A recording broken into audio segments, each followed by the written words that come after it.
But when you say, of filmmakers that are really making a living, what would you say that salary is roundabout like?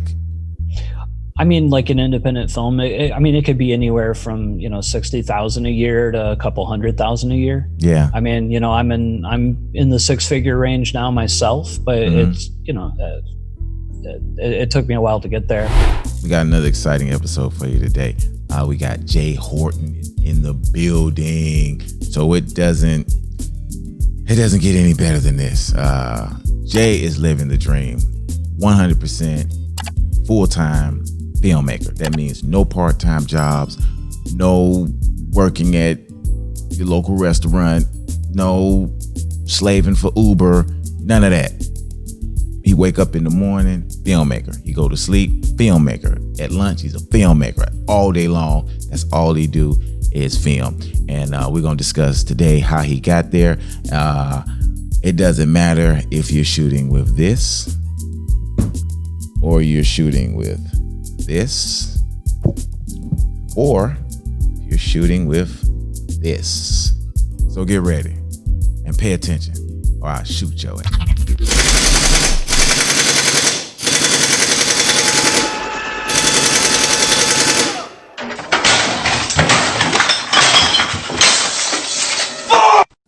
Yeah. So I'm originally from Indiana. I went to college in Louisiana, graduated film school there, then moved to LA. Was in LA making movies for about 15 years, maybe 16. And then I moved to Atlanta, just outside of Atlanta, about 3 months ago. You are all over my questions already. Good grief. Okay, so let's back up just a tad bit. All right. Yeah. All right. Film school. Let's get into that part. All right, film school. Because there are a lot of filmmakers that feel like in order for them to be a legitimate filmmaker, which is understandable, they feel like you have to go to film school. I mean, it makes sense. I mean, in every other profession, you have to go to some sort of schooling before you can call yourself, one of the experts in that particular field. But then on the flip side of the coin, a lot of people are saying that film school kind of like coding, like you don't have to go get a computer science degree to be a coder, but you do got to spend the amount of hours it takes to be a good coder. So for film, how do you fare on that? Do you think that film school is worth it right now, or is not worth it, or what's your take on film school? And start off with, what was your experience with film school? Sure. So let me first start off with if I think it's worth it. In today's day and age, I honestly can't tell you, because it's been almost, I graduated college in 2003. So it's a different world. I would say when I went, it wasn't necessary for the filmmaking, for getting into the business or learning the business. I learned all that doing, but this sounds kind of, hippie, but, I think college is a place to learn how to learn.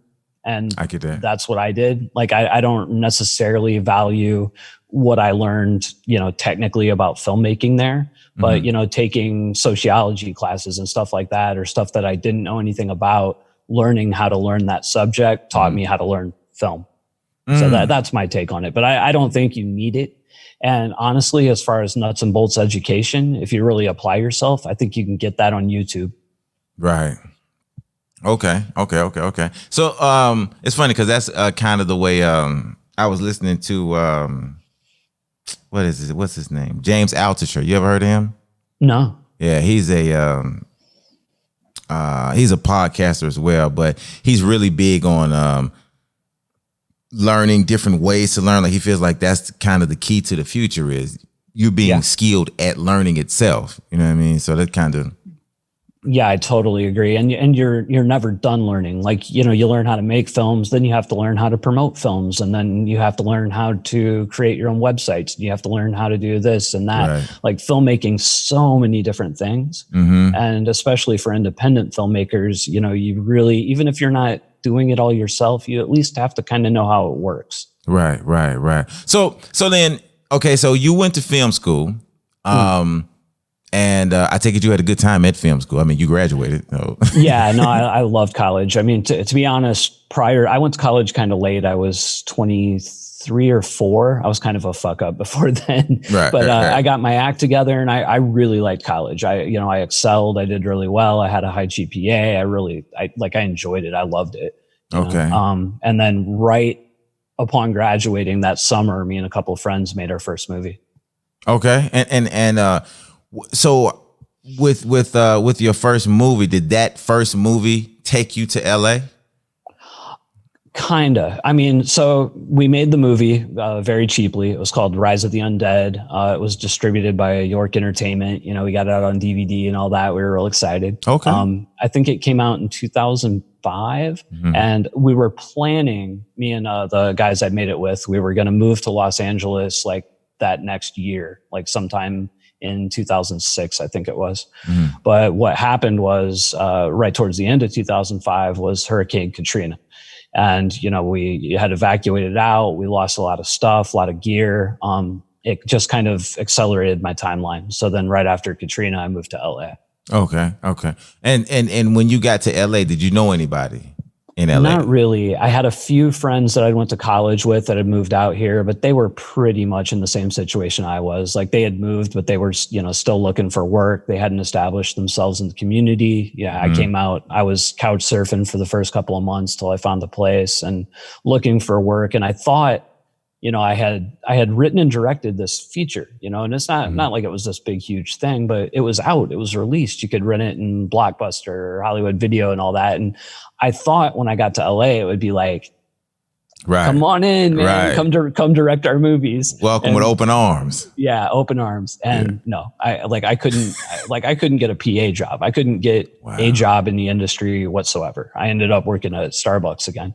And I, did that for a couple of years while making movies part-time until I started getting some momentum in the industry. And how did you start to develop that momentum? Was it from producing product primarily, because of course it would be both, but was it primarily because you were producing content, or was it because of the networking that you were doing? So right at first it was just, I'm just putting out applications. So, I'd made the one movie, but it didn't set the world on fire, and in Los Angeles, nobody gave a shit. Nobody cared. So I'm just trying to get a job, and, I'm applying for assistant editor jobs, shooter jobs. I had a camera. I just kept applying every day, like 10, 20 jobs, Craigslist, Mandy, all that stuff. And eventually, I think it took almost a year.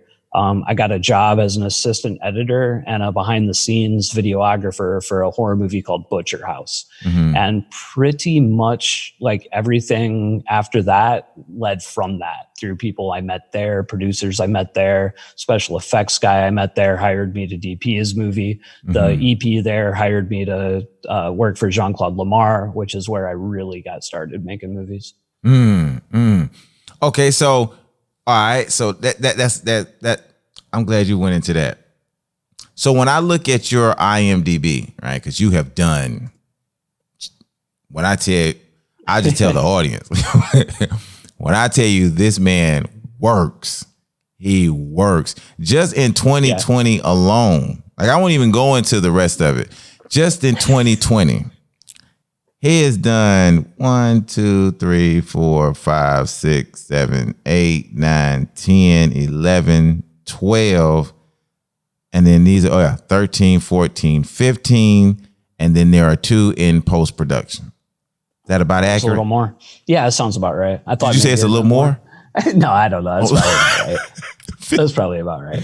I mean, this year, I made a major change moving into the documentaries, and I did a lot of them in a really short period of time. And I've slowed it down now, but there was probably a 4-month period where I was putting out at least 3 a month, feature lengths, 65 minutes or longer documentaries. And you know what? The thing is this, Jay. You mind if I call you Jay? Absolutely. All right, Jay, look here. Now, I pride myself on being a hardworking man. And I always say, a person can be smarter than me, but you can't outwork me. But I don't know, brother. You Shit. Woo. So I noticed that you do both, right? So clearly you do documentaries and you do narrative-based films. Mm-hmm. Which ones do you prefer to make? We'll get into the business in a minute, but which one do you personally prefer to make? If a gun to my head, I would say narrative features. However, I get two drastically different types of fulfillment out of them. Mm-hmm. So let's start with narratives. Narrative, that's my passion. That's what I when I'm a little kid, I want to be a director. I want to be Steven Spielberg. Right. I want to make, big movies and little movies and all kinds, but that's it. I want to tell narrative stories, mm-hmm. I'm really serious about my writing. So, I'm totally, that's where my passion always laid. Mm-hmm. And if somebody had said 5 years ago, even I'd be making documentaries at all, I would have said no fucking way. Right. I had absolutely zero interest as a filmmaker in doing documentaries. I was just, I watch them, but I didn't want to make them. Mm-hmm. However, through some business stuff we can get into a little bit later, I ended up switching and trying a few documentaries. And what I discovered is it's really fun to make documentaries. It's just a totally different thing. Like with narratives, you construct this script, and you're going by your script and, you have to have all the pieces and you're planning everything out.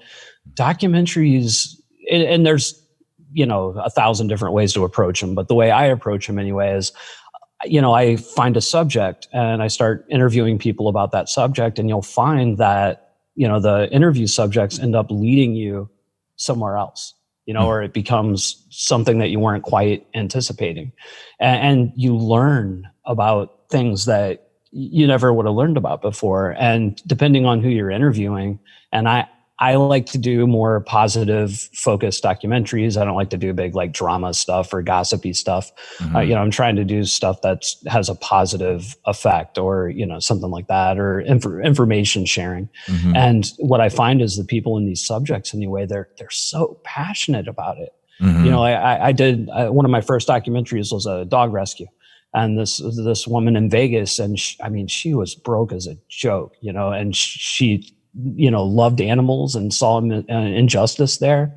And, just through a sheer force of will, she made this happen, this mm-hmm. dog rescue. And it's an inspiring story. And right after that, I did one on cannabis. These guys that were talking about how cannabis can be used to fight cancer. Mm-hmm. And whether you believe the medical or the science aspect of it or not, the people are super passionate. All they want to do is help people, and they're great, compelling stories. And I'm just like, this is awesome. And on top of all that, just on a nuts and bolts production level, mm-hmm. documentaries are super easy to do. It's it's some B-roll, some interviews. So anyway, I really like that aspect of it. However, I still have the desire to do narrative films. Mm. I take a little bit longer with those now. I do them fewer and further in between. Mm. I kind of make my money now on documentaries, and I'll do a narrative, every year or every other year. And if I lose on it, oh well. So how do you go about choosing your? I guess, how do you go about finding the people for your documentaries? And then how do you determine which subjects you want to approach for your documentaries? Well, that's evolved over the time that I've been doing it. I guess it's only been a little over a year. But so when I started out, I had no idea what was going to work well in the market, what was going to do what. I would pick subjects where I already knew the people, like the dog rescue thing, for example. I have a producer friend in Vegas, and he had told me about this woman, 5 or 6 times before I had ever said anything about wanting to do a documentary. And I was like, okay, I'm going to do a documentary. Oh, there's that lady in Vegas. Oh, I love dogs. Let me do a dog rescue documentary. Mm-hmm. And then, that same month I did a documentary on anxiety. I suffer from clinical anxiety, and mm-hmm. I have a couple of friends that do. So I interviewed some friends, myself. I went into the yellow pages, Google, and found a psychiatrist or a psychologist to interview about it, and talked to them and made a documentary out of that. I did another one about micro budget filmmaking because, it was something I'm expert in. So I interviewed myself and about 6 other micro budget filmmakers and put that together. And so I just kind of do it like that. And then as those first batch, I start seeing returns. I'm like, okay, well, this kind of thing does well. This kind of thing, not so much. And I start kind of narrowing down.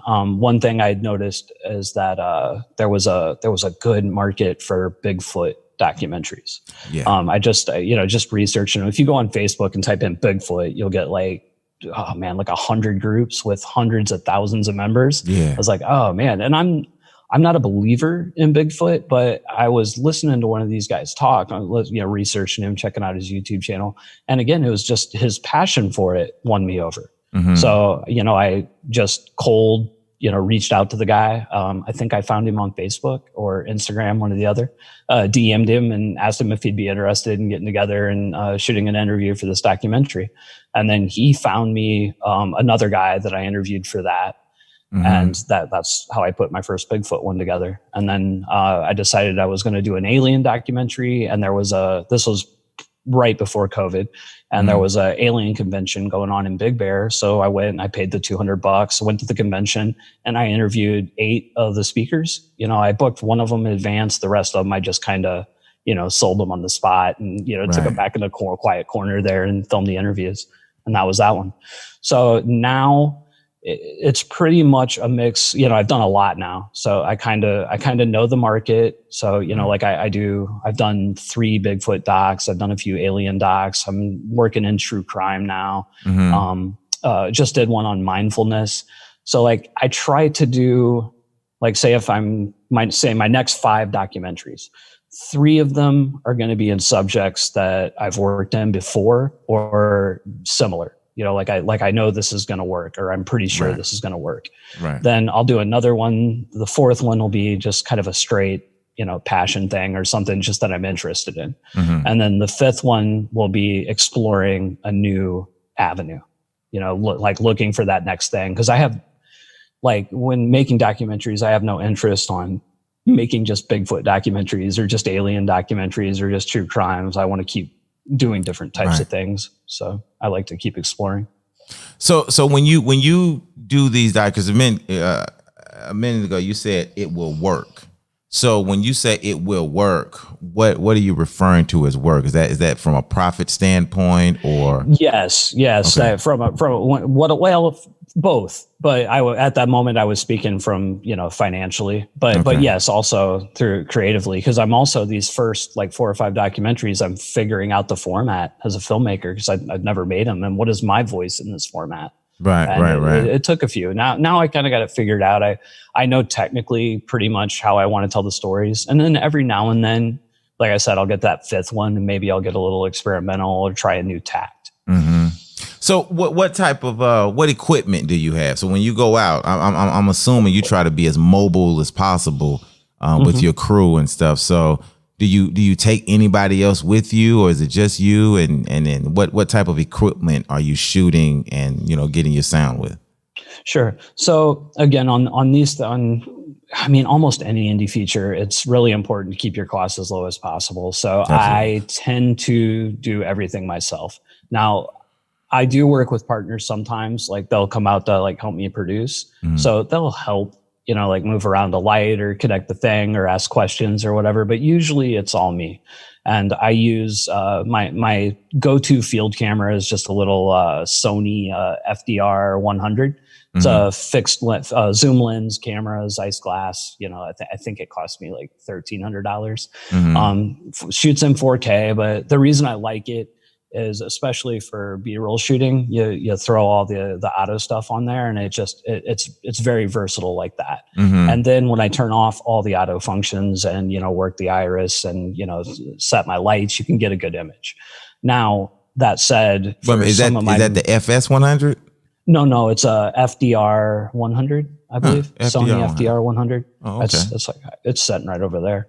Okay. But I have a FS 100. That's why I was like, oh, wow, I think I got that camera. Yeah, it's a fixed lens, like just a zoom lens. You know, like you can't even, there's no interchangeability with it. It's not a cinema camera. Right. But I like the look okay, and I use it for 75% of my documentaries. Okay. And then depending on the subject, or if I have something like I just shot one on black male reviews, like exotic dancers in Vegas, and I think that one's gonna do pretty well, exceptionally well. So I sprung for a DP, and I hired a DP for 2 days to shoot all the main interviews, and I think we shot that on a Canon.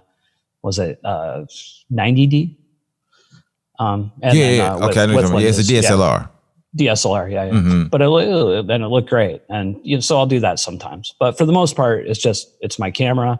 I have a Audio Technica boom mic, and then I have some Sennheiser lavaliers, and I'll hook up the lav and the boom mic at the same time, run them both, and just sit behind the camera and do my questions. Okay. So you just did a documentary on, did you say black male reviews? Yeah, they're so the guy that I use, and this technically is not my documentary. This is something that somebody else brought to me and then hired me to direct and I love it. Edit. So like I'll get a piece of it and I get paid up front, which I don't typically do because I did freelance for a long time, and now I'm all about ownership. Like I want to do stuff that I own. Like okay, so let's we'll get there. Yeah. No. But as you just said that, like that's as they say, double click. Let's double click on that for a quick second. So you shot a documentary on behalf of somebody else, is what you said. Yes. And then you got paid for the up black front male review. It. Yeah. That's which like I said, I don't typically do that, but in this one case, I did it because I liked the project, and the producer that I'm working for, he pretty much gave me my start. So I felt like I pretty much owe him, and right. Honestly, I learned so much about the business from him. I'm like, I'm going to do this project. So, Right. No, I get that. No, that's cool. And that was the one because when I talked to you the first time, you was in Vegas. Yes, that was for that. That was project. For that. Yeah. That's and it kind of had to happen like right then. And again, I didn't want to travel with the Corona surge, but I went and did it. It's funny because it seemed like also that shooting documentaries could be an easier way for one to travel with film as well, because you got a very small crew. So, just going out and being able to do film in other locations and getting that good, aesthetic view to add to the film is a lot cheaper in with documentaries than narrative-based films as well. Oh, definitely. It's just, and talking about shooting during the pandemic, it's like, I go out and it's me and an interview subject, and if I decide not to do the wireless on them, like I don't have to get anywhere close to them. Right. So like it really, as far as production, the pandemic hasn't affected me that much, like from a business standpoint. If anything, I'm doing better. Right. Yeah. Right. Wow. Well, let's go ahead and get ready. Let's go ahead and dive into it, brother. Okay. Cause here's what everybody want to know, because you specialize in making a living as a filmmaker, and and you have a podcast that is pretty much dedicated to that. Am I correct in that? Yeah, pretty much that, and just that. My YouTube channel and podcast are pretty much strictly distribution and marketing of independent film. Yeah. So first of all, kudos to you, because I feel like that area of focus in independent film is so rare. Like you tapped into something that everybody wants to know the answer to. Very few people have the answer to it.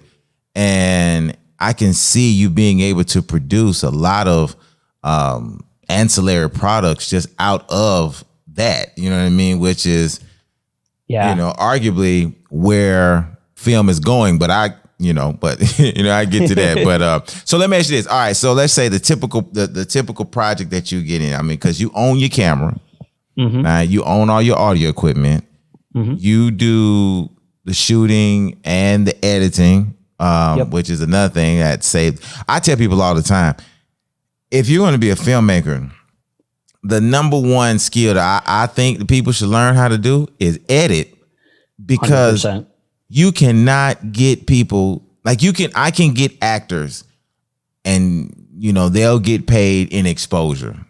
And as long as the project is good, you're shooting it well, most actors are like, fine, that's good, because I can add that to my reel and I can use that to one up, even with DPs, if you got a new DP and he needs to be involved with a good project, he can do it. An editor, not so much. An editor don't want to hear that shit. You're going to have to pay me, dog. I don't want to hear that shit. That's true. And you got to pay me good. I don't want to hear it. And I tell people, I said, think about this. Name me your favorite film. And then people will give me their favorite film. And I say, okay, now who was the editor? Who was the primary editor? Name me one editor, because most of them have editing teams. So just name me one editor. They can't do it. I say, okay, now I tell you what, forget your favorite film. Just name me any editor that you know that have edited a film that has been out. Just name me one, any of them. And they can't do it. And I tell them it's because the only way you know of an editor, the only reason you notice an edit is because it was bad. No one looks at a film and says, man, that was edited well. No one does that. It's only if it's horrible. If the editing is bad, people say, man, the editing sucked. That's it. So if we know you as an editor, that means you did a bad job. Yep. So anyway, so that's why you can't pay. You have to pay editors, because they don't get the same recognition as everybody else, So anyway, all right. So edit. I'll go one further for another plus to being an editor. Like if you're looking to break in, to independent film and like move over into studio or whatever, editing is it's the best. I mean, almost every movie that I've raised money for and produced, I've met the money guys through editing their other projects. Because like when you're editing a project for somebody, whether it's a producer or EP or whoever, you're sitting there for hours with the money people, with the studio people. Like you have more contact with them sometimes than the director does. Like it's even if it's just on set, like DIT, like it's one of the best positions to be in. Okay, now you're gonna have to break DIT down, because a lot of people didn't know what that meant. DIT means digital. Jesus, I don't even know what it stands for. It's the guy basically that wrangles footage on set, though. Like, so like the camera guy will bring a card to you. You take the card, you put it into a computer. Sometimes you'll do some basic color correction and stuff with it, or layout, string outs. But it's like kind of like an assistant editor on set. He's almost responsible for the dailies. Yes, almost. Yes, yeah. I digital intermediate technician, I think. Yeah, I don't know.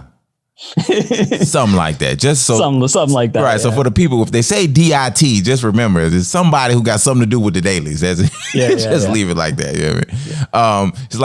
He's like the water boy. No, that's too far. No, I won't say the water boy. Yeah, I mean basically he's like the third AC of the third assistant camera operator of the editorial department. Right. There we go. Okay, so we've already established that you got the camera, you got your audio equipment already. And so you don't use booms though. You use lavaliers, all right? No, I use both. So I have I have the stand right here. Okay. And so I use this. It goes up to about 6 feet. And usually interviews are setting, so it works just fine. And then I'll do a wireless on top of it.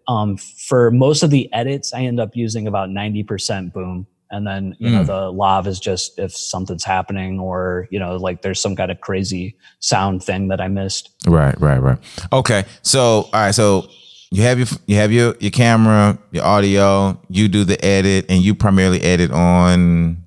I'm a Mac guy. I'm using Premiere right now mostly. I do a little Resolve. I know Final Cut, but I haven't been using it much since they switched to 10. Yeah, I like Resolve, but I'm gonna be honest with you. And I don't want to say nothing negative about Resolve because I do like Resolve. But for some reason, it's been this latest one. It's been kind of glitchy for me. But that could be my system though, so I'm not gonna put that on Resolve. That could be my system. You know what I mean? But it's been crashing a lot more than the previous one. So whatever. I haven't used it a ton in the last 6 months. I used it on one documentary, almost 8 months ago, just because I really wanted to learn it. Because I just keep hearing things from other editors about it. And I'm like, oh, you got to use Resolve. You got to use Resolve. Yeah. But I'm also, I'm getting older. I know Premiere. I have Premiere is pretty much what I use. Yeah. And Premiere's like the 2020 edition is so good that you almost, unless you're doing something really, really specific with your grading, you really don't have to come out of it. I mean, like really specific. You know what I mean? So I do probably 99% of my stuff just in program, and I don't use anything else, unless I'm doing like a credit sequence in After Effects or something like that. Right. And then the good thing about that, you can stay in. Right. Yeah. And you can hot swap. And you don't have to worry about that, so all right, anyway, we're geeking out, so clearly like we edit, so all right, so I could just hear somebody that's like, all right, so what? Move on. That's about the extent of my technical spiel. I'm really not a big tech guy, never have been. Okay, cool. All right, so now let's get to it. All right, so we know you pretty much handle all of that stuff. So when you're looking at one of your films, what is the average budget that you try to stay under? So with the documentaries, and honestly, even if I was making super low budget narratives right now, I would work around $10,000. I wouldn't do anything much over that, unless I'm getting to the point where I'm over, like, say, 50 or 60,000. But there's kind of a dead spot these days between 10 and like 60,000, where you're going to get a little more production value, but as far as the market goes, you're probably not going to make much more. Once you get over that 60 grand point, you can start putting in maybe some name talent.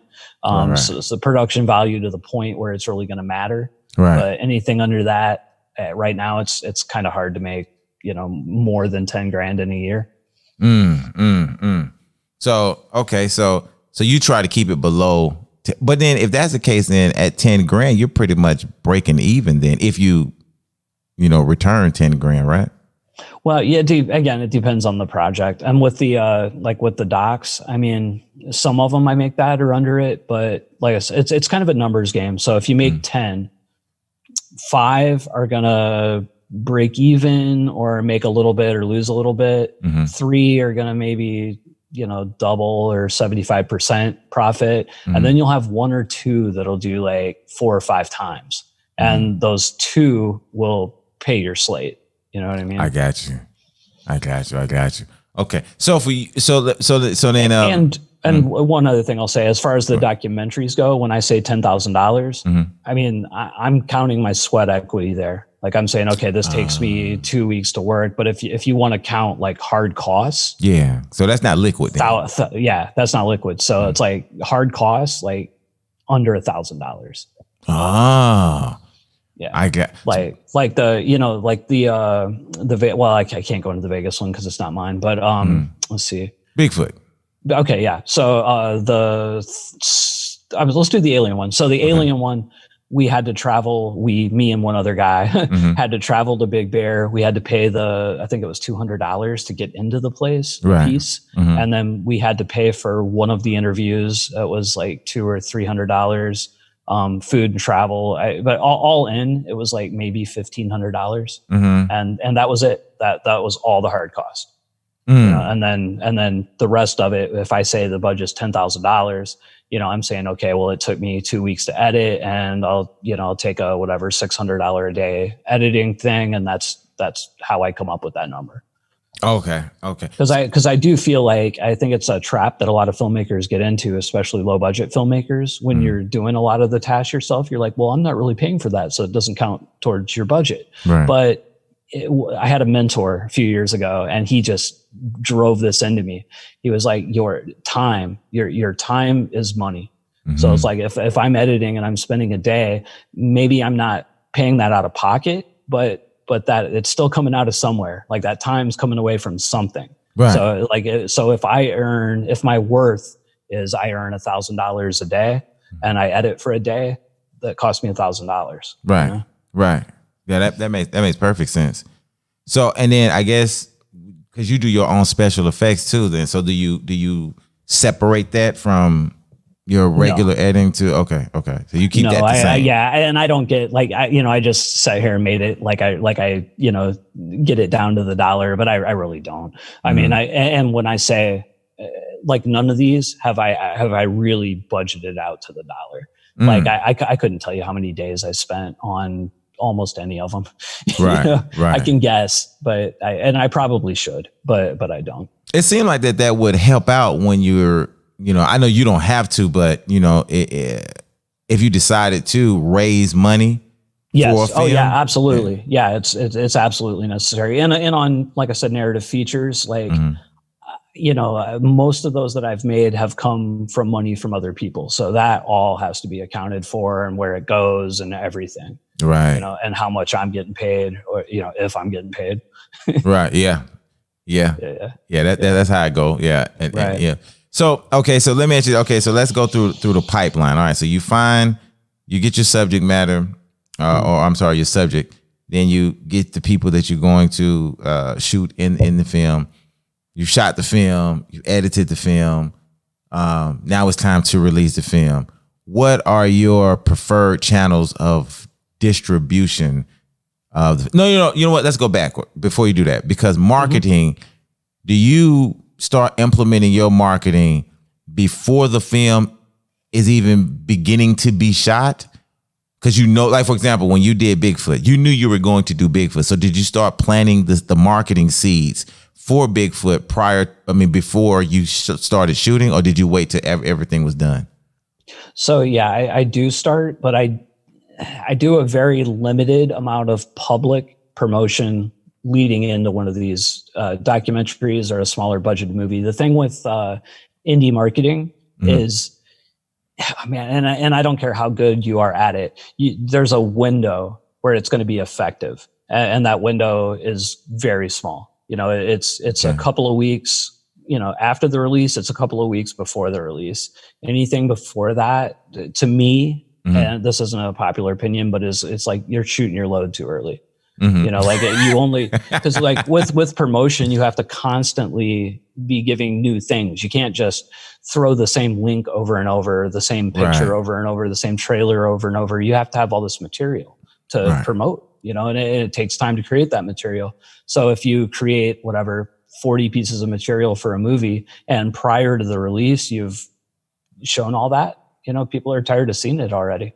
And with indie movies, most of it is streaming these days, and it's real direct. Like you advertise something and the people go watch it right then. They don't wait. They don't get excited about it. I'm going to watch it in 2 weeks. In 2 weeks, they forgot about it. I mean, I couldn't even tell you what major releases are coming out in the next 3 weeks anymore. That's true. So it's like people are very, at least that I see, they're very, what's the word? They want it now. Instant buyers. Instant gratification. Yeah. So I find that with the indie stuff, you're better marketing, if not when it's already out, really close to when it's already out. Yeah. So the only thing I'll do prior, like mentioned the Bigfoot. So a lot of social media marketing is about building trust. It's about providing value to these different groups that you might be in to promote your movie. So so I joined these Bigfoot groups before the movie comes out. and I start making posts that have nothing to do with my movie, just trying to add some value to the group, be a trusted voice in that group. Or so spy. that way, yeah, exactly. I mean, basically you're like undercover, right? Like, hey guys, what do you think about, somebody else's documentary, or, if somebody were to do a documentary, a little more clever than that, but you know what I mean? Right. Yeah. Because if you go in there and just start throwing links, the admin will look you up. They'll be like, okay, this guy's never posted before. He just did 3. He's gone. Yeah. And so I'll do that. But as far as actually like pushing the movie, usually it's like on release day, pretty much. Mm-hmm. Okay. So, all right. So how does, before I do that, I tell you what, I go this way. Once the film is released, or not released, well, once the film is about to be, so it's finished. You hadn't released it yet, but it's finished.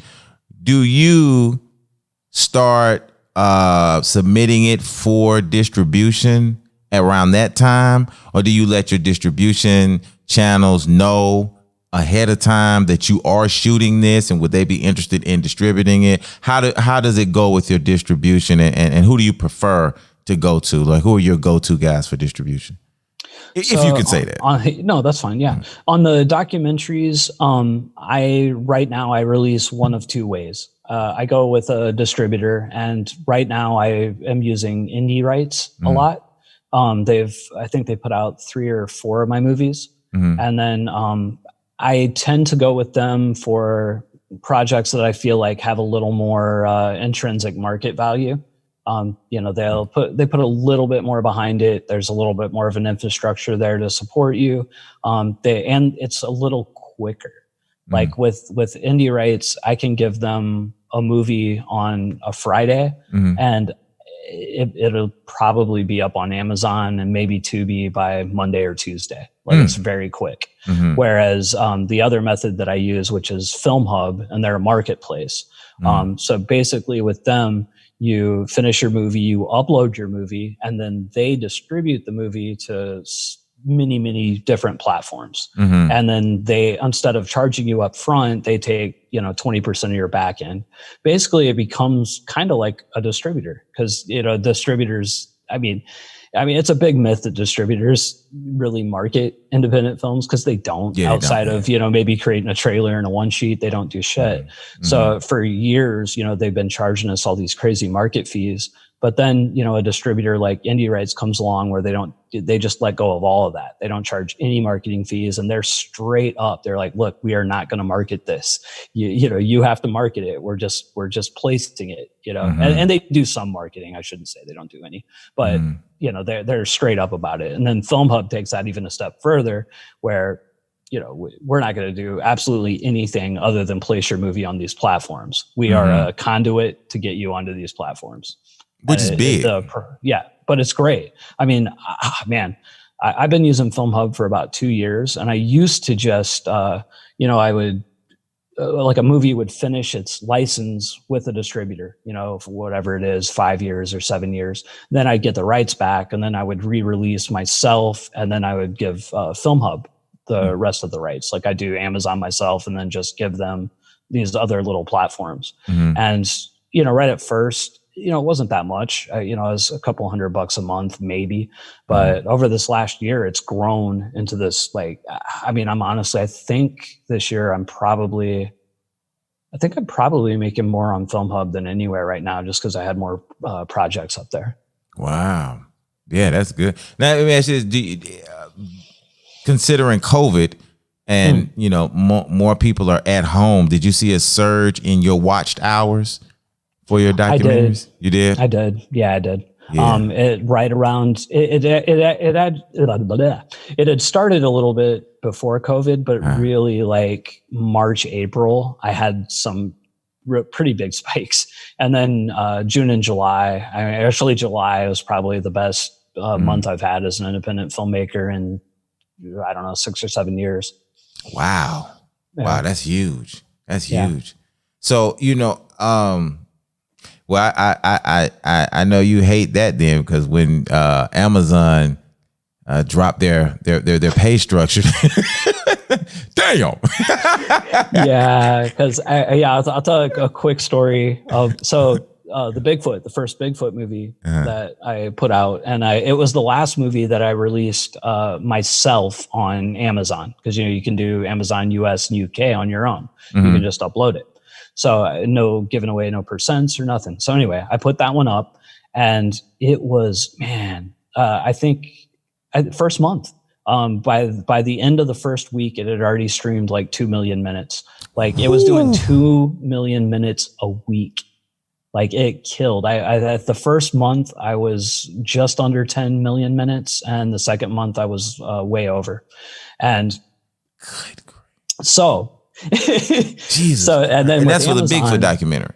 Yeah, it's a Bigfoot documentary. It's killer numbers, right? And so, but now Amazon had the thing where if you have this customer engagement ranking, which is how they decide how much they're going to pay you, if it's under 50%, you make 1 cent an hour. If it's over 50%, it can go up to 12 cents, depending on how much. Like 60% is whatever, 5 cents, and 80% is 10 cents, and so on and so forth. So let me ask you that, wait a minute, before you go. So for my audience, for the 50% is 50% of what? 50%. So a customer engagement ranking is it's what Amazon calls it. And it's based on it's a percentile based on all the other filmmakers that upload to Prime Video Direct.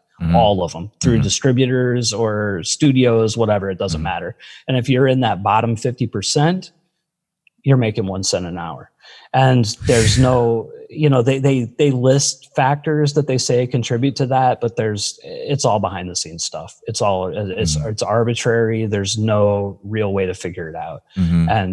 But if you're under it, you're at 1 cent an hour. So prior to this, like maybe a year before, Amazon was paying 15 cents an hour before they started dropping the rates. So, and that was another drop, because before that it was over 50. It's dropped a few times. So I guess it was like I think it was 2017 where it was 15 cents. And so the Bigfoot movie comes out, does the first month, and at the end of the month you get your little report and it gives your CER and everything. And I'm looking at it, my CER was 48%. I was 2% away from 50 cents. So I'm making it from 50%. So it's making 1 cent an hour. Right. Now, when all said and done, the first month, I saw like $1,000 from it at that 1 cent an hour. Now, if the movie would have came out 2 years ago, multiply that by 15 in 1 month. That's what it would have been. So yeah. I got a little misty on that, and I was angry, and I'm mad, and I'm like, oh fuck Amazon and blah blah blah. But you know what? It's the world we're living in. It's their play box, their sandbox. Yeah. What are you gonna do? Yeah. So I just have to pivot. I got to try other avenues. I got to find new ways to make money off the movies. I got to try stuff like YouTube. You just keep diversifying. What about what is the pay structure for Tubi?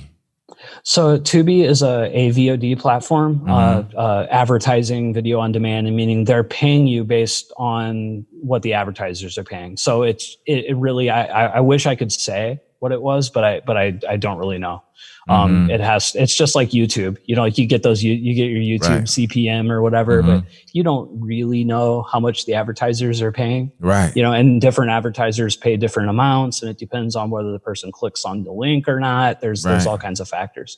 But what I can tell you is that, the exact same movie coming out at the exact same time on Amazon and Tubi, it'd make probably like 40 to 60% more. Depending on how much it's being viewed, but it's hard to quantify, right? And certain things do better on Amazon. Unfortunately for me, documentaries tend to do better on Amazon. So like my Tubi numbers are going up, but I think Tubi may have surpassed Amazon for me this month, but this would be the very first month. So just for my listeners, tell them just how important the poster is for the movie. Number one thing, when it comes to somebody clicking on your movie, it's the number one thing. Like, it doesn't matter how good your fucking movie is. If you don't have a good poster to get someone to want to click on it, they're never going to know you made a good movie, you know? And if you made a bad movie, but you have a good poster, people are at least going to click on it. Now, the movie might not hold their attention. You might end up with bad CERs or bad retention and, you know, it won't do so well. But the number one thing you need to make any money is a good poster. Some people say trailer, but no, I'm not saying trailers are not important. They're not as important as the one sheet in the streaming world. Right. Yeah, because if your poster, and this is what I've always said, if your poster is not good enough, they'll never make it to the trailer. Nope. So at least that's the way it's set up. Like, you don't, because you more than likely as an indie, you won't be in that top field where all you got to do is scroll your mouse over it and it automatically starts playing the trailer. Like, I hate Netflix for that, because as soon as you go down, you just go, I know, it drives me nuts. Yeah, it just automatically starts. I hate that shit. But anyway, for independence, we'll never be in that point. So that's only for the people that's, you know, paying $1 million under the table. You know what I mean? So we'll never be at that point. So for us, they have to click on that poster first. They don't click on that, they'll never make it to the trailer. And so they'll never watch your film. Yeah. And I don't know about you, and I can't speak for anyone else, but I mean, I watch a lot of stuff. I watch a lot of shows. I watch a lot of movies. Too. I don't look at trailers anymore, like, at all. Yeah. Like, I rarely will watch a trailer. Like, if it's like some big movie and it's months in advance and I'm like curious about it, I'll check it out. Yeah. But for the most part, I don't even look at trailers, and I don't think a lot of people do either. Yeah, I agree with that. I think they look at that thing, they click on it, they watch 20 or 30 seconds. If it's something they're gonna like, they keep watching. Yeah. Like, they don't even waste that, you know, whatever 2 minutes to watch the trailer. I'm just gonna click on it because it's instant. That's it. Yeah. I would say this too. I've noticed, at least for me, that the poster is okay. I won't say the poster. I agree with you. Okay, so if poster's number one, right? But here's the deal. Yeah.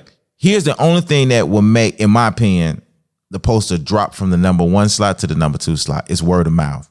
Because most of the films that I watch now is because somebody else told me that this is a good, because there's so many movies out there. But here's the good part about that. You know, I don't want to make it all doom and gloom. You know what I mean? The good part about it is everybody is looking for that diamond in the rough. Everybody's looking for that movie that most people don't know about and is actually good, so that then they can then tell somebody else about their movie, about that movie. Because what I've noticed is it's kind of a transference of fame. You know, the fact that I can call Jay up and say, "Hey Jay, you got to check this out." Okay, like, for one, like, I'm gonna do this for real, right? Okay. Have you seen Ruthless? No. It's by Tyler Perry. Oh no, is that new? Yeah, it's called Ruthless. Okay. No, I didn't even know about it. Oh, well.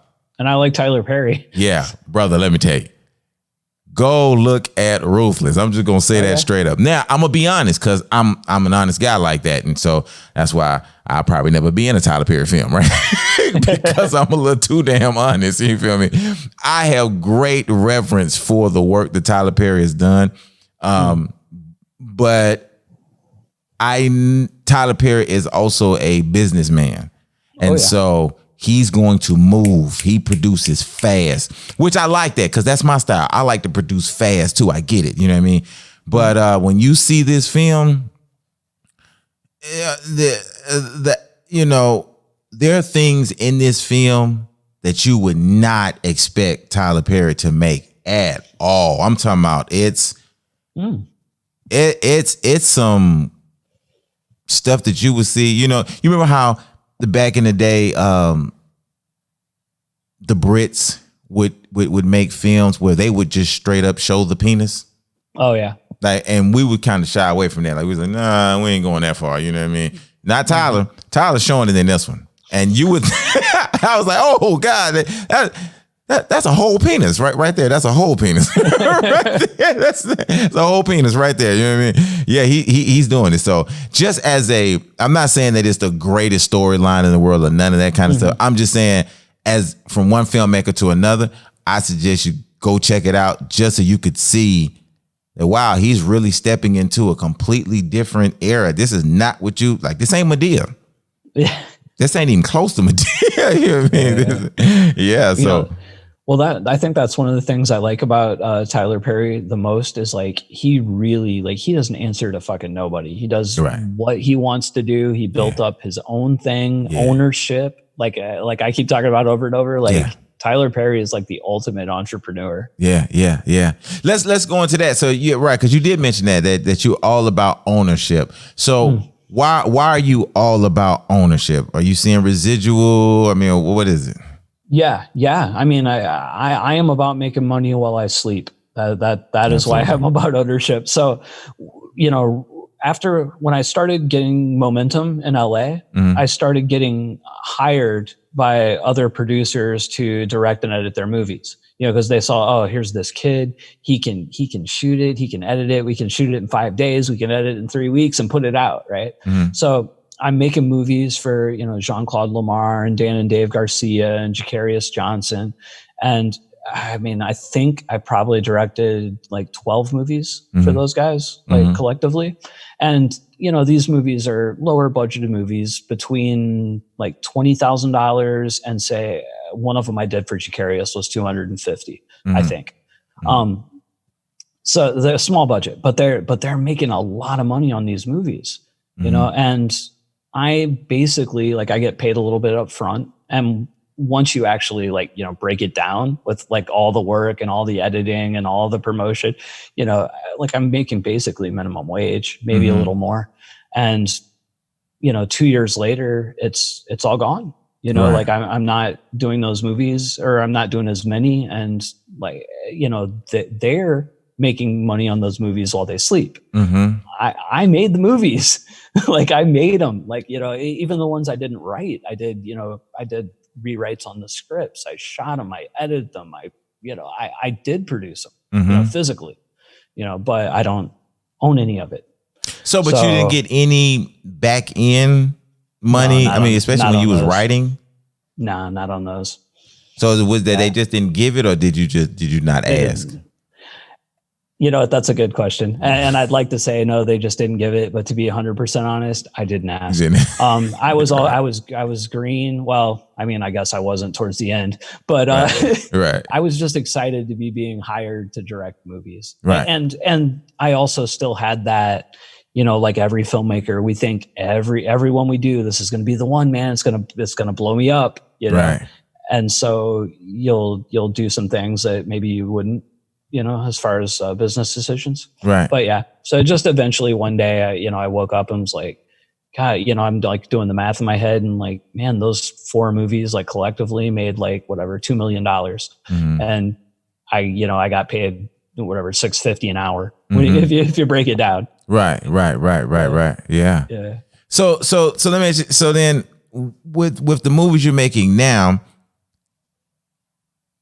because you mentioned earlier that the documentary films was making more money. Well, you didn't say more money, but you were saying that the documentaries proved to be better business moves for you than the narrative based films. Was that because of how much it would cost to do the narrative film versus the documentary films, or is it that once they head into the marketplace, because they're independents, people are more likely to take a chance on watching a documentary than they would a narrative-based film? So it's a little of both. On one hand, it's just on a technical and creative level. For the exact same amount of money, it's much easier to make a slicker looking documentary. I can make a documentary for no money that can compete with a narrative film that was made for, say, $100,000, like as far as production quality and whatnot goes. It's like there's less variables, and being, so experienced in post, like, I can take that to another level. Whereas on a narrative, I couldn't quite push that production value as much. So you got that. And then when you get into the market, just based on that, you have something that with higher production value, of higher intrinsic value, it's going to do a little bit better. Although I don't think in general, like, if all things were even, I don't think documentaries are necessarily outperforming narratives in general. Right. But I think it's easier to do cheaper and faster documentaries than it is to do narratives. At least it is for me. Mm-hmm. And the things that, whenever you're doing a super low budget movie, you have to make some concessions. You got to say, okay, it's not going to be this $1 million movie. It's going to be this. When it comes to documentaries, those concessions for me are lower. Mm-hmm. Like the concessions that I would have to make to shoot a narrative movie in like 3 days and edit it in 2 weeks. I'm not really willing to put out a narrative movie of that quality anymore. Whereas like a documentary, I can push that more. Right. So unless I have a certain amount of money for a narrative or a certain amount of time, I'm less likely to go with the narrative. Mm-hmm. I get that. I get 100% because you're able to add in all of those other production valued assets into a documentary. Whereas, yeah. I mean, a lot of it on documentaries too. I mean, you try to shoot as much native B-roll yourself as you can. That's, tailored specific to the movie. Mm-hmm. But then, every documentary does it, even big ones. They're using stock stuff. Right. And I mean, you can get some really nice quality stock images for very, very cheap. Right. So like, I have, these like city shots and drone shots that, probably would have cost me a couple of grand to do in the city or shoot myself. But, I can just go on, Video Blocks, pay a yearly membership fee for it and download that shot. Right. And they're nice. Right. So when you go out and you do these documentaries, what type of paperwork do you have them sign so that they can't, so people don't come back later on? You're right. Yeah. So for the interview subjects, it's a simple release form. Mm-hmm. And then I'll have for their interview, and then I'll have a footage release form. Because one thing I tend to ask for from subjects is, again, because my time is so limited and, I don't want to follow them around for 3 weeks, like a big budget documentary would do. Mm-hmm. So I will ask them for pictures and video and stuff like that to help fill out my B-roll. Mm-hmm. And then I'll do a footage or picture release for that. Okay. Yeah. Wow. All right. So let me ask you this. Okay. So you got one here called I Want to Believe. Yeah. That was a UFO documentary. That's the UFO documentary. Now, how did you get people? Because I was looking at that, and some of these people were like, one of the guys was like for real scientists, right? Yeah. I decided I wanted to do a UFO documentary, and there was a big alien convention that was going to be happening in Big Bear. And he was one of the speakers. So I forget how I got his info, but I found his email or something, and I emailed him ahead of time and asked him, and he agreed to do the interview there. And then I got the others pretty much just by, I tried to contact the other speakers, but nobody else got back to me. Mm-hmm. So I just went there. I wait till they're getting done on stage, and I just bum rush them like, hey, I'm doing a documentary. Could I do a quick interview? Right. And, they'll either be yes or no, or, catch me in 20 minutes. And, I got 7 other people to do it. So. Cool. So do you do on the marketing side, do you do any Facebook or YouTube ads once you've released? Yeah, I do. So I don't do a lot with it.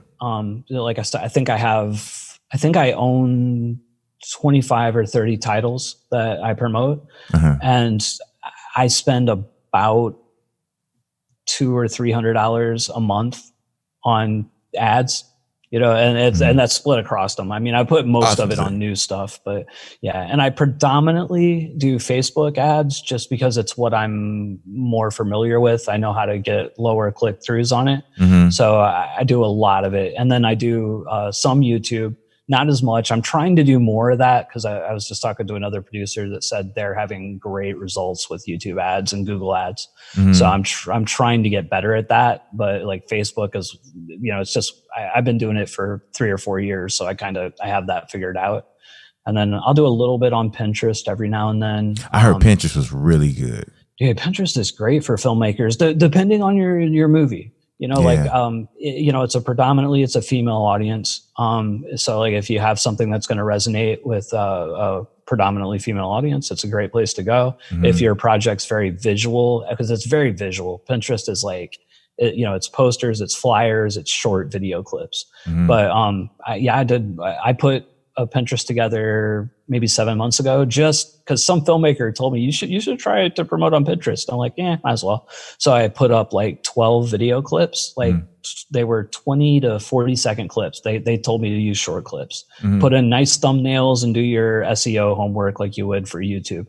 So I did all that, put the 12 clips up, and then just kind of forgot about it. And then I looked at it a week later and it had like 60,000 video views. Wow. And by the end of that month, it was like over 100,000. Second month was like 200,000 or 300,000. Third month was like 400,000, like killer video views. Now, that said, that was 6 months ago. And now today, like the last 2 months, I'm getting like 5,000 video views. So whatever happened in those 3 months, I think it might've been some kind of little fluke, but the methodology is sound. And I still, even on the 5,000 numbers that I get now, I still get a pretty decent amount of click through from them. Yeah. Do you use a Bitly tracking so that you know? Yeah. Like with the cool thing about Pinterest is when you put your link in, they track it for you. So you don't have to, you can just do whatever. But I do use Bitly for everything else. Or I also use a social media scheduler called Agorapulse, and they tag your links. So you can put whatever link you want, they'll track it. Well, I tell you what, I like documentary films. I like narrative films. The distribution game is getting crazy. Where do you see all of this going once COVID is over? Because COVID has destroyed everything. So it's like, now they're getting ready to start releasing. Well, I don't know if the they're Warner Brothers thing. Yeah. Like, this is crazy. Yeah. I really don't know what the future of the industry overall is. Yeah. I can say though, for indies, and we're at the bottom of the barrel, but people are saying it has, and there are things that have changed, but really overall, it's not that much different.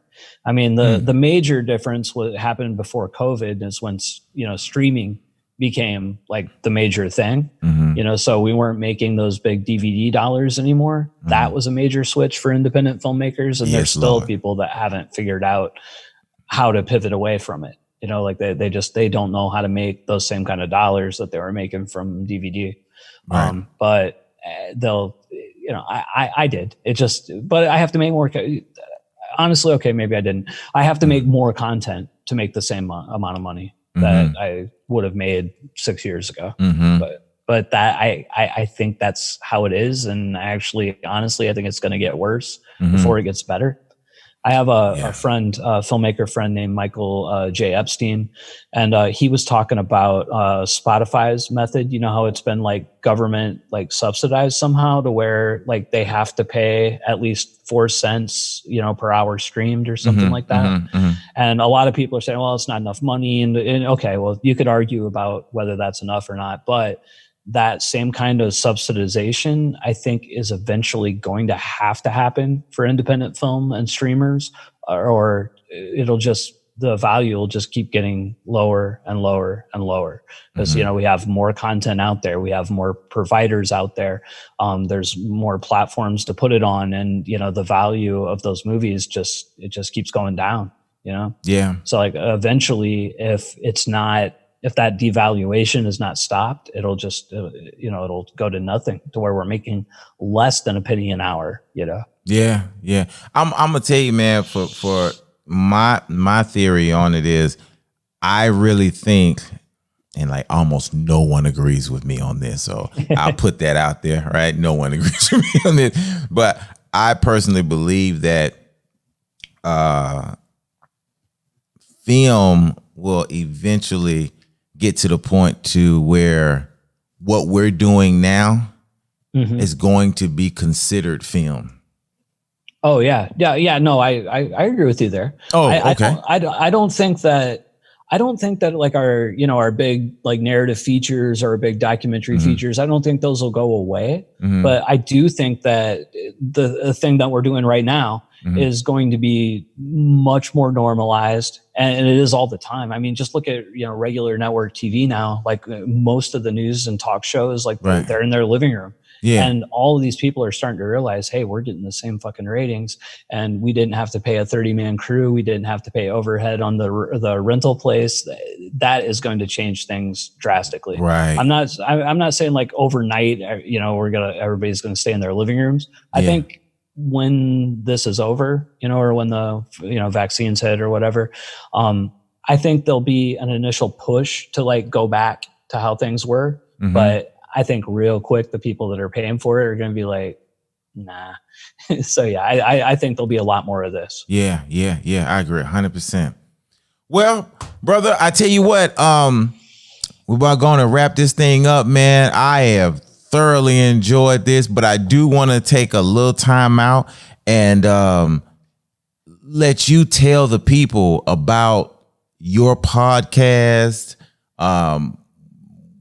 If there are any courses you may have coming up in the future, hint, hint, wink, wink, you know what I mean? Like all that to go ahead and put that out. And let me say that people, I sought him out specifically because he's not talking the talk. He's walking the walk. Like you could go on IMDb and put in J.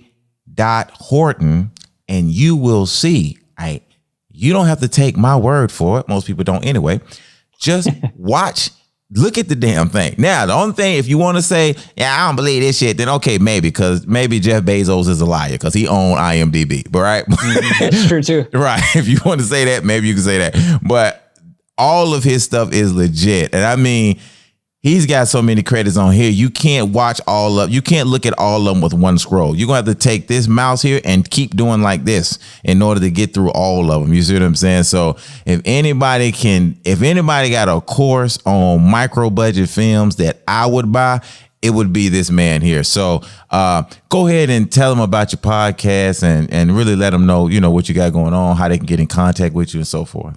Sure. So my main thing is right now is my YouTube channel, which is, it's on YouTube. I'm the J Horton.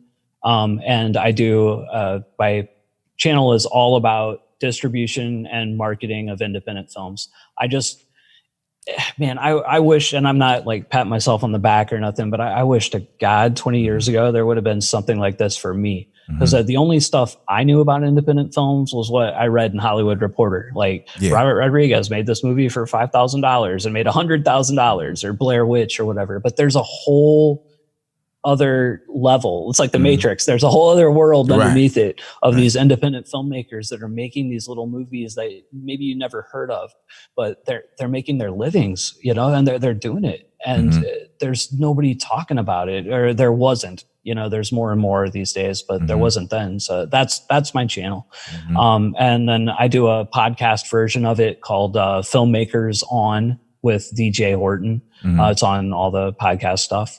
You can find me on social media pretty much everywhere at DJ Horton. And my website is www.jhorton.com. And I'm gonna throw another one in there as well, because you didn't talk much about merch, but I know you have merch because the shirt that you have on is from Death Day. Yeah. So I'm honestly just getting into the merch. So like I don't even have it set up on my website yet, but it'll be there. Like that's something, I had this really weird like almost ego thing about a year ago. I was listening a lot to Alex Ferrari, and he's talking all about the ancillary stuff. And I'm like, oh, that's all great. And I love what he's saying. But I had this like false sense of pride in that, like, I'm making movies and I'm making money and I don't do any of that. So like I don't have any ancillary products. I can do it just from the movies. Right. And then, whatever. So 6 months ago, I'm like, why am I just leaving money on the table? Right. So I'm definitely getting more into that now. Right. And Alex is, if people out there don't know about Alex Ferrari, he also has a really, really good channel for filmmakers. And his thing is the Filmtrepreneur. Yeah, his book, Rise of the Filmtrepreneur. I think every filmmaker should have a copy of that on their nightstand. Right. Yeah. Really good guy. All right. Well, brother, again, I appreciate it, man. The show was awesome. I hope everybody I tried my best to pull everything that I could think of. You know what I mean? It might have been scattered, but I tried to pull everything out so people could get a good idea about it. And what you do and how they can really build up their business, because, you know, like you say, you're making a living and you know, and let me say this, not without you saying, because I don't want you to say how much you make. But when you say, you know, of filmmakers that are really making a living, what would you say that salary is roundabout like? I mean, like an independent film, it could be anywhere from, you know, 60,000 a year to a couple 100,000 a year. Yeah. I mean, you know, I'm in the 6-figure range now myself, but it's, you know, it took me a while to get there. And I know some that are making less, and I know some that are making more. What, you know, like that's a real living. Like as a filmmaker, to be making anywhere from, I would even go lower than that to say, especially if you live in the South, 40,000 on up. Yeah. You're doing great. I would rather be working 12 hours a day and be able to make $40,000 a year doing film, something I love, than to be spending 8 hours a day making the same amount of money doing a job I hate. Yeah, I'll say one last thing too about that. I worked for Fox Digital for about a year and a half, and I was making, I forget what the weekly was, but it was like $1,100 a day. Like I was making like good money, and it was the most miserable I have ever been in my life. It was an awful job. I hated the work. I hated my boss. It was awful. And you know, I don't make that much now, but I'm much happier. Much happier. Yeah. And you'll probably live longer. You know what I mean? Yeah. I tell you what, when I was in college, I had a professor who had triple bypass heart surgery. That's almost all of the chambers. You know what I mean? Yeah. I think it's what, 4? Yeah, I think there's 4. That's 4. You got one left. That's it. You know what I mean? That's almost full blown. You know what I mean? And his wife told him if he didn't quit his job, that she was going to divorce him. Like that's what she had to do to get him to quit. But his job was so stressful, it was literally killing him. And so he stopped and started teaching school. And he was like, man, I'm as happy as I've ever been in my life. You know what I mean? He's making a lot less money, but for one, he's living. You can't make any money if you did. Well, I don't know. Yeah. Some artists make more money than they did. Yeah. Well, you know, the really exciting thing too about filmmaking now today is there's so many different avenues that you can monetize, and you know, none of them might not be life-changing numbers, but you can start adding up. Like, you know, you work on I do this little YouTube channel, and, you know, I'm not making tons of money off there. I make a couple $100 a month off of it right now, you know, but it grows every month. And then, you know, like then you'll have a podcast, and the podcast might see another 50 or 60. Then you might have a Patreon, and say the Patreon makes $400 a month. And anyway, you start adding those things up, and then say you're doing documentaries, you're not doing as well as me. Say you're making $100 a month, you know, per. You know, and then you have like 5 or 6 of them that you did in a year. And all of a sudden, you know, you're $2,000-$3,000 a month, you know, on all these little tiny, you know, avenues collectively. It's awesome. And you can do it. You can start, you know, I mean, there's kids on YouTube right now, you know, like 10 years old that are making bank. Yeah. You know? Yeah. And you can do it on a camera. You don't even on a phone. You don't even have to have a freaking cinema camera. You can take an iPhone. You can edit on iPhones now. I mean, it's crazy. Yeah. Now I will say this though, when it comes to YouTube, I'm gonna say this to everybody. If you plan on doing something on YouTube, you better hurry the hell up. Not the D, A, B, C, D. You better hurry the hell up, because YouTube just released a new notification saying that they are getting ready to start putting commercials on everybody's channel. Yeah. They've already started that. That's actually why I monetized. I was gonna wait because I'm just doing the channel to pretty much inform. I was like, this isn't a big monetization thing for me. Maybe once I get over like 5 or 10,000 subscribers, then I'll do it. So I was at around 2,000, and then they made that announcement, and they were throwing ads on my shit anyway. So I was like, I don't know, might as well monetize. And I'm making more than I thought I would. Like I thought I would be at like $20 a month or something, but like I think I'm like close to breaking 200 this month. Oh, that's good. Yeah. And I like I said, I'm just over 2,000 subscribers. I just have a really high CPM because I think it's because of how specific my channel is. And, they're throwing up masterclass ads, and I'm willing to bet money somebody bought it. Yeah. Yeah. And if I'm not mistaken, it's still at, you got to have 1,000 subscribers and 10,000 hours watched, or you need to have 1,000 subscribers and 4,000 hours of content streamed within the last 12 months. Yeah. So it's constant. You have to stay above 4,000 a year, or so like say you had a video blow up and you did like 2 million views and they monetized you, but then say that's your only video that ever does that. As soon as that video falls off, your monetization's done. Oh, wow. Yeah. I didn't know that part. Yeah. If you don't, so in that first year, if you got the 4,000 because you had those 4 million, but say year 2 or year 3, you fall under that 4,000, it's done. Wow. Yeah, we're gonna have to have you back on the show again, brother, because this was amazing. So that's it, man. We'll go ahead and close this thing out. You all, please, I'll put the links up. And click on his podcast, his YouTube channel, like, subscribe. Go to are you on iTunes? Yeah, the podcast is. Okay, you're on iTunes. People, I'm gonna tell you, go to the iTunes, give 5 stars, make comments. For filmmakers, that is very important for us, that we get not only the likes and subscribes, but we need you to comment.